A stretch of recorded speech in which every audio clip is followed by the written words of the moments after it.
Hey guys, welcome back to an interesting video on Wild Rift. So today we're back with a Jhin supplementary guide, not an updated complete guide for this one. We will be doing that in the near future, but we have a supplementary guide. So in this one, we are actually testing both Collector and Hextech STORMRAIZER, both of which are really good first items for Jhin. So I was thinking, you know what, if we just combine them? Of course, we are very familiar with the old build, which is basically this build but without the STORMRAIZER and then into a last item defensive item.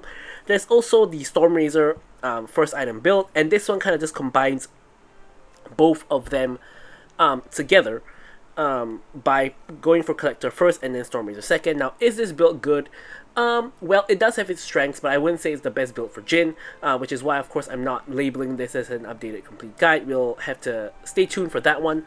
But basically, in this build, we start off with the Gluttonous Greaves for the Omnivamp and the AD. Then we go into Collector for the early armor penetration, as well as getting yourself the crits as well as the extra damage. And then we go into STORMRAIZER, which of course gives you that burst damage as well as all the good stats, and then we have the extra range from the blaster, as well as of course getting the energized passive as well, which combines together with STORMRAIZER.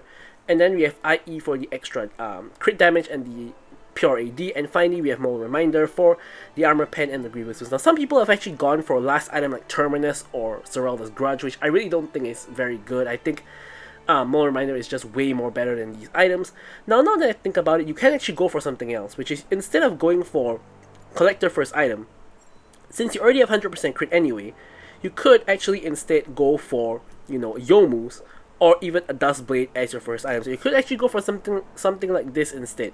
But the gameplay you saw later, I actually went for this build. I think this is a pretty ugly build because it goes like to 125% crit, and also you have two first items, as one of it of course has to be a second item. So I don't really think this build is amazing, but you know, I did think that it was pretty good to test out the build. Now I'm going to talk a little bit more about the strengths of the build and the gameplay, which is not a very long gameplay as you can see from the length of this video.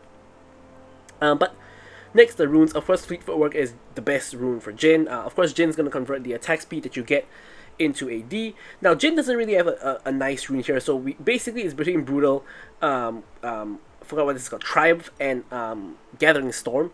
All three of them are kind of like, you know, pick your poison. You don't auto attack all that much, so Brutal is not going to help you all that much. This has very small use cases because people, you know, takedowns, depending on how it goes, sometimes you get a lot, sometimes you get none, so it's really hit or miss. And Gathering Storm is not great for AD users, so again, very hit or miss. So kind of, you know, choose which one you want there. Giant Slayer and Coup de Grace are both really good here, depending on the enemy team comp. And I like to go for Bloodline here for the healing, and Bone Plating for the defensive stats. And then finally, of course, for the spells, we go for Flash as well as Ghost. But all that said, now let's move on to the gameplay. Okay, so now into the gameplay we go. By the way, guys, you know, I'm having a little bit of an infection now, so if you guys find that my voice is a little bit weird, that's kind of why. And also, because of that, we'll have to see how my voice, you know, goes, but we may not have, you know, regular content if I'm not able to record the videos, of course. But, you know, enough about that. Let's actually talk about Jhin. So, as promised in the build section, let's first talk about what are the strengths of the build. So, of course, Collector is a very strong first item, not because of the passive, of course, but mainly because you get a good amount of armor pen, you get a good amount of AD, and you start, you know, building crit already. So you're gonna hit your crit, like key points like 25%, 50%, 35% more quickly compared to if you go for like a pure lethality item in the first slot. Other than that, of course, we have STORMRAIZER. Now, STORMRAIZER is also a very, very strong first item. Gives you a lot of good stats as well, and gives you that insane burst on that one single auto attack. So basically the lethality of Collector combined with the burst from STORMRAIZER, which later is going to be improved even further with Magnetic Blaster, and even further by, of course, IE, is going to help you to burst people down a lot. Now, Jhin has always sucked at dealing with champions who are tanky.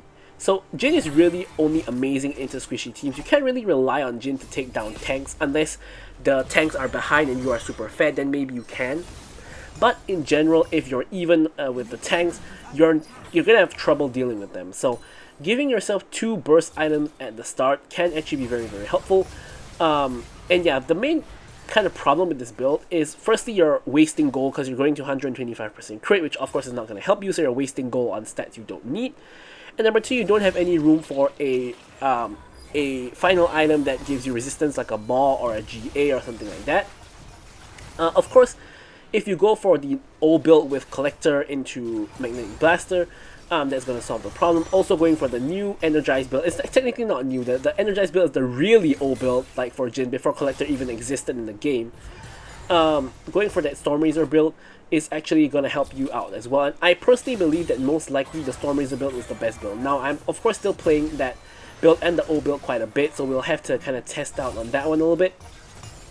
But with all that said about the build, let's focus it a little bit more on what's happening with the gameplay. So you will notice that just now Karma got really low, Varus exhausted me, and Karma had to flash away, so Karma doesn't have flash. Here you just saw a couple seconds ago, Varus had to flash away there because he got caught by Seraphine root into my root. And I've had to blow, not had to, but I blew both my sums to try to cash in on those kills as well. So basically the enemy team has like no sums, my Seraphine still has all of them, I have none of my sums either. Excuse me. So as a result, we are still, in a very good spot. Now, Varus and Karma is actually a very, very strong lane, but these enemies have not really been playing very well in making use of their strength. Of course, Jhin is also really strong in the early game, so this is a very competitive, very volatile kind of lane in the early game. So here, I'm doing one of the Jhin tricks, which is to put the trap under the tower to let the minions walk into it and kill them. The issue here is that my Seraphine took the minion aggro and stopped the minions from walking in, which is kind of a little bit not the best, I guess you could say. And here we are, simply just CSing.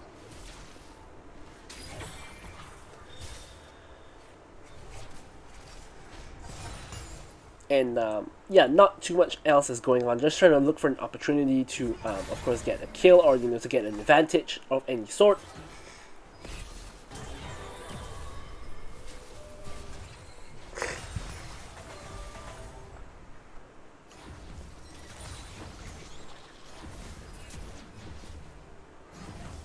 So here, of course, the Karma and the Varus generally have to push because Varus has pretty good wave clear and so does Karma. Of course, Seraphine and Jhin also has really good wave clear, so if we could contest the push, but we're basically choosing not to do that. We're just letting them push in and just, taking the minions when they push it in. Of course, having priority is important, but you can see in this case, our jungler is nowhere near, so it doesn't really matter. Here, Karma gets CC'd by Seraphine, and here, basically, both ADCs go for the support, so I'm gonna get the kill onto the Karma, and Seraphine actually survives. I'm nearly dead, so I have to kind of flash away, and I ult to kill the Varus, and I do get the kill on Varus. Now I'm just using the rest of my shots to speed up the clearing of the minion wave to make it a little bit easier for me. And then I'm going to actually head over, pick up you actually high roll and get the tower taker. And here I actually make a mistake because I'm actually like less than 100 gold away from getting my Collector. So if I actually stayed and got like maybe 1 or 2 more minions, I actually would have enough for Collector on base, but I didn't expect to actually get the extra 150 gold from the tower. Or rather I did, but I didn't expect to get the turret taker in the first place, so I didn't really account for that. So yeah, a little bit of a small mistake there in terms of the math, but yeah, so at this point I have like enough gold for Collector, which is kind of a bummer because I don't want to like recall right after I just recalled. Now here Master Yi is getting engaged on by the bot lane as he is taking the dragon. Now Karma has nowhere to go, gets rooted by me. And here she's basically trapped in the pit, doesn't have flash, and Akshan goes on a killing spree. Here Varus basically has lost his support, so he has to kind of run away. And we're just again going to focus on clearing the wave. And Varus here gets caught, gets electrocuted, and here the Seraphine ult has to be blown to kind of pull him back. And CC him to let me secure the kill. So we get the kill onto the Varus as well after killing the Karma, and this allows us to have some free time to unload on this top lane turret, get the tower placed. Now here Karma is actually going to come back, so I'm actually going to back here. But now we see Akshan actually here, and we decide to actually stick around because we have the support of our mid laner to try to go for more turret plates. So here Akshan is actually going for the kill onto the Karma. I'm trying to help him by rooting her. and I'm trying to actually ult her down, but I'm not really hitting my shot. So instead of that, we're just gonna focus on getting this tower. And we do. So after I get the tower, you know, that's more than enough. You know, they are going for the next wave, and yeah, I'm just gonna let them take it, and I'm actually gonna back.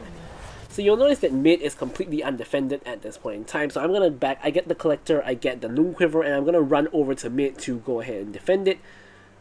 Actually, Aatrox is actually going there, so I'm actually pinging him that I'm on the way. And for some reason my shots are auto-targeting onto the ward that's behind me, which I want to hit the minions, not the actual ward, because I want to kill the minions first before getting the ward. Asol is actually back in mid, so I'm not really able to do anything further. Akshan finally backs, and here I'm just holding the mid lane as Seraphine is holding the top lane. Akshan is actually coming back, so I can look to roam back to my own lane if I get the opportunity, but Graves is kind of in my way. So here instead we're making a play onto Asol, Aatrox goes in, I get the root onto Asol. Asol is in a little bit of a spot of bother, actually has the stasis really early, I'm not sure why, but we finish off the Asol. Now Garen is coming in, I'm reloading. Here I actually go way too far forward, I have to flash out. Garen gets rooted, gets chain CC'd, and just simply dies. Also manages to get his Varus and his Karma caught in the process. And now they're in trouble as well, and they end up going down as well. So we actually pick up a bunch of kills here, 4 total kills. Graves is the only survivor because he wasn't really in the fight. He was, but he basically was on the periphery. So we basically killed the entire rest of his team, and yeah, we get a big payday. So here we complete our Stormraizer second item, and at this point we have that, of course, lethality plus burst combo with the first 2 items, and you should be, of course, able to burst people down. Like you guys will see when you proc the Stormraizer onto someone how much damage we are able to do. But yeah, that is a pretty exciting one. So here Master Yi has basically stolen my entire wave, which is a little bit annoying to say the least. So here we're trying to set a trap, but obviously there's a ward in here because Karma just threw her Mantra Q into the bush that I was in. So we can't really do anything. So here I'm trying to go for this next wave, but of course we have Master Yi here just simply waiting around for the next wave. Like, come on man, like, can't you go somewhere else and farm instead? Anyways, here Akshan is really low. He's getting chased in by the Graves, and here I hear to back him up. Graves pretty much just ignores the fact that we're here and tries to go for Akshan, but of course he can't do that, so he dies. The Garen dies as well, and here Varus gets the root off on me, so I'm gonna have to ult to try to join the fight. I'm able to snipe down the Karma for the triple kill. And at this point in time, the enemy team has basically just gone wiped yet again, with only Asol surviving. So yeah, you can see we're snowballing, and we now are 8-0. And at this point, the enemy team decides to surrender. So there we have it. That is the game. And thank you guys so much for watching the video. I'll leave you guys with the stats as usual, and goodbye.